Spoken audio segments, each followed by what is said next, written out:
As comic book fans know, Orm was Aquaman's brother in the comics, and at a certain point he became a supervillain called the Ocean Master. And just for the simplicity's sake of for people who don't know a lot of the complicated backstory from the comics, we decided to make Orm's betrayal of Aquaman be the main thrust of the story. We toyed with the idea of actually turning him into Ocean Master at a certain point.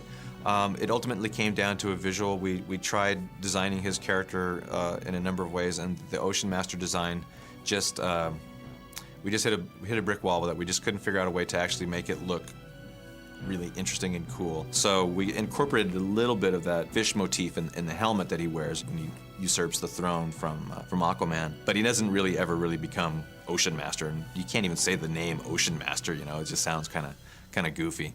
So that's why we kind of played him a little bit straighter.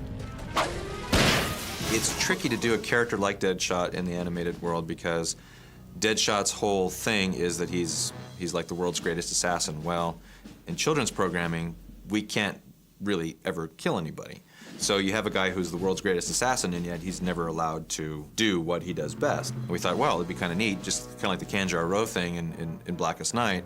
We thought it'd be kind of neat, well, if you're going to use an assassin, let's make it Deadshot. That was kind of an obvious nod to the comic book fans. It's like, okay, you're expecting an assassin, and it turns out to be Deadshot. It's like, wow, that's kind of neat. And he had kind of an interesting costume in the comics.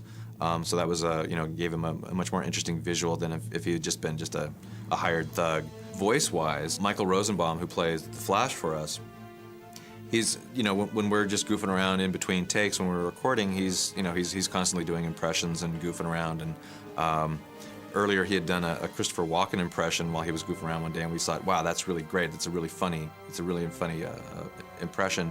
Let's use that someday. So we ended up having him do the Christopher Walken voice in The Return of the Joker. And one of the other goofy voices he had done is he had done a really dead-on Kevin Spacey voice. Okay, I give up. So we remembered that, and we thought, wow, that'd be really cool if the quote-unquote Kevin Spacey voice was Deadshot's voice, and it worked out really great. You tried to kill Aquaman. Why?